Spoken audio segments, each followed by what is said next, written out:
इस खूबसूरत सी लड़की का नाम सारा है और वो अपने घर की साफ सफाई कर रही थी। सफाई के बाद वो अपने नाखून साफ करती है। इसके बाद वो थोड़ा आराम करती है और फिर रसोई में खाना बनाने लग जाती है। सारा अपने सगे पिता नॉर्मन के साथ रहती थी। नॉर्मन एक दफ्तर में काम करता था और शाम होते ही घर आता था। पूरा दिन काम करने के बाद दोनों बाप बेटी सो जाते हैं। अगले दिन सारा बाथरूम में फ्रेश हो रही थी और नॉर्मन भी बाथरूम में दाढ़ी बना रहा था। नॉर्मन को दफ्तर से आज छुट्टी थी, इसलिए वो सारा को खाना खिलाने एक होटल में ले आया था। खाना खाने के बाद दोनों जब घर आते हैं तो नॉर्मन अपने कपड़े उतारकर सारा की गुफा में धमाके करने लगता है। दरअसल इन दोनों बाप बेटी का चक्कर चल रहा था और ये चक्कर काफी समय से चल रहा था। सारा की उम्र 25 साल थी और उसका बाप 50 के आसपास था। सारा पूरा दिन घर में ही रहती थी और घर के ही काम करती थी। वो भले ही नॉर्मन की सगी बेटी थी, लेकिन दोनों पति पत्नी की तरह रहते थे। ऐसे ही एक दिन सारा को नॉर्मन पर शक होता है कि उसकी कोई लवर है। नॉर्मन उसके साथ कम वक्त बिताने लगा था, इसीलिए सारा को उस पर शक हुआ था। नॉर्मन पहले उसे मारता है और फिर उसकी गुफा में धमाके करता है। नॉर्मन ने सारा का शक दूर करने की कोशिश नहीं की थी, इसलिए वो बेहद गुस्सा हो गई थी। नॉर्मन के जाने के बाद वो पास की दुकान में आती है और कई मीठी चीजें खरीदती है। सारा जब भी गुस्से में होती थी तो वो बहुत मीठा खाती थी। मीठा खाने के बाद वो नॉर्मन के लिए खाना बनाती है। खाना बनाकर भी जब उसका गुस्सा ठंडा नहीं होता तो वो एक कटर से अपना हाथ काटने लगती है। सारा नॉर्मन को बेहद चाहती थी और वो उसे किसी दूसरे के साथ बर्दाश्त नहीं कर सकती थी। थोड़ी देर बाद जब नॉर्मन घर आता है तो सारा का जख्मी हाथ देखकर वो सब समझ जाता है। उसे सारा के गुस्से का अच्छी तरह से पता था। वो उसे बाथरूम में लाकर उसका जख्म साफ करने लगता है। इसी बीच वो उसे समझाता है कि तुम्हारा शक गलत है और इसके साथ ही वो उससे माफी भी मांगता है। नॉर्मन की माफी ने सारा का गुस्सा खत्म कर दिया था, जिसके बाद दोनों एक दूसरे का पानी निकालने लगते हैं। सुबह होते ही सारा खाना बनाने लगती है और नॉर्मन खाना खाकर दफ्तर चला जाता है। उसके जाने के बाद सारा वही काम करने लगती है जो वो रोज करती थी। शाम को नॉर्मन दफ्तर से वापस आता है और फिर सारा की गुफा में धमाके कर सो जाता है। सारा की माँ कई साल पहले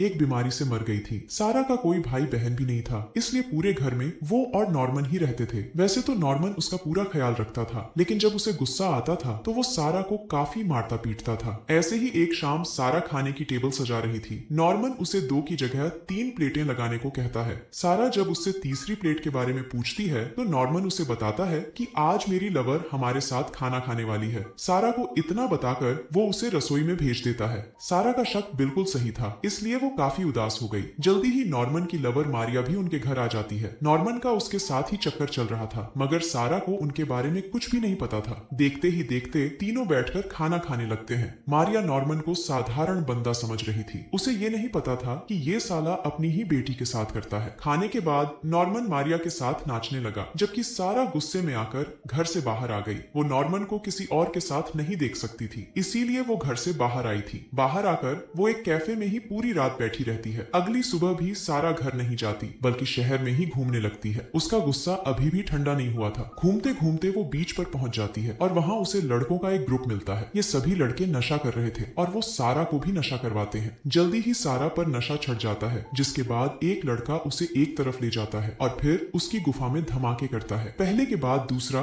फिर तीसरा और फिर सभी लड़के बारी बारी से सारा के साथ मजे करते हैं। सारा ने अपना गुस्सा शांत करने के लिए ये सब कुछ किया था। उसका मानना था कि अगर नॉर्मन किसी के साथ कर सकता है तो वो भी दूसरों के साथ मजे कर सकती है। लड़कों का पानी निकालने के बाद वो बीच पर फिर से घूमने लगी और इसी बीच उसका फोन कहीं गिर जाता है। वो अपना फोन ढूंढने की काफी कोशिश करती है। जब उसे कहीं भी फोन नहीं मिलता तो वो रोने लगती है। बीच पर ही उसे नीना नाम की लड़की मिलती है और वो ही रोती हुई सारा को संभालती है। सारा अभी भी अपने घर नहीं जाना चाहती थी, इसलिए नीना उसे अपने घर पर ले आती है। नीना जानना चाहती थी कि वो अपने घर क्यों नहीं जाना चाहती, मगर सारा उसे कुछ भी नहीं बताती। वो उसके घर पर ही रात गुजारना चाहती थी और नीना उसके लिए बिस्तर तैयार करती है। अगली सुबह सारा का गुस्सा काफी ठंडा हो गया था, जिस कारण वो नीना के फोन से नॉर्मन को फोन करती है। वो उसे सब बताती है कि मेरा फोन गिर गया और इस वक्त मैं अपनी दोस्त के घर पर हूँ। थोड़ी देर बाद सारा नीना के घर से निकलकर नॉर्मन का इंतजार करने लगी। जल्दी ही नॉर्मन उसके पास पहुंच जाता है और वो सारा को गाड़ी में बिठाकर चला जाता है। नॉर्मन को भी सारा की चिंता हो रही थी, इसलिए उसे जैसे ही नीना के घर का पता बताया गया तो वो सारा को लेने पहुंच गया। वो उससे नीना के बारे में पूछता है, लेकिन सारा उसकी बात का जवाब नहीं देती। जल्दी ही दोनों अपने घर पहुंच गए। घर आकर सारा देखती है कि नॉर्मन के कमरे में मारिया के कपड़े पड़े हैं और उन्हें देखकर वो फिर से गुस्सा हो गई थी। नॉर्मन जल्दी जल्दी कपड़े घर से बाहर फेंक कर कहता है कि मैंने मारिया से सारे रिश्ते तोड़ लिए हैं, क्योंकि मैं तुम्हें खोना नहीं चाहता। इतना कहकर वो वो सारा को चूमने लगता है। सारा जब उसका साथ नहीं देती तो वो साला उसे मारने पीटने लग जाता है। काफी मारने पीटने के बाद वो उसकी गुफा में धमाके करता है और फिर आराम से सो जाता है। अगली सुबह सारा फिर से नीना के घर आती है। नीना अपने घर में अकेली ही रहती थी, इसलिए सारा उसके पास कभी भी आ सकती थी। नीना भी नशा करती थी, इसलिए सारा भी उसके साथ नशा करती है। नशा करने के बाद वो दोनों कोई मूवी देखने लगती है और दोनों मूवी का पूरा मजा लेती है। दरअसल सारा नॉर्मन के बच्चे की माँ बनने वाली थी, लेकिन वो ये बात नॉर्मन को बताने से डरती थी। उसे ये बात तब पता चली थी जब वो होटल में खाना खाने गई थी और होटल में उसे उल्टी आ गई थी। उसे डर था कि जब ये बात नॉर्मन को पता चलेगी तो वो उसे बेहद मारेगा और शायद वो उसके बच्चे को भी जान से मार डाले। इसी वजह से वो नॉर्मन को बिना बताए नीना के घर आ गई थी, ताकि यहाँ आकर वो आराम से सोचकर कोई फैसला कर सके। काफी देर सोचने के बाद वो अपनी जान देने की भी कोशिश करती है, लेकिन दे नहीं पाती। वैसे इस बार नॉर्मन नहीं बल्कि नीना उसका जख्म साफ करती है। सारा ने कल की रात भी नीना के पास बिताई थी और आज सुबह भी वो उसके पास ही थी।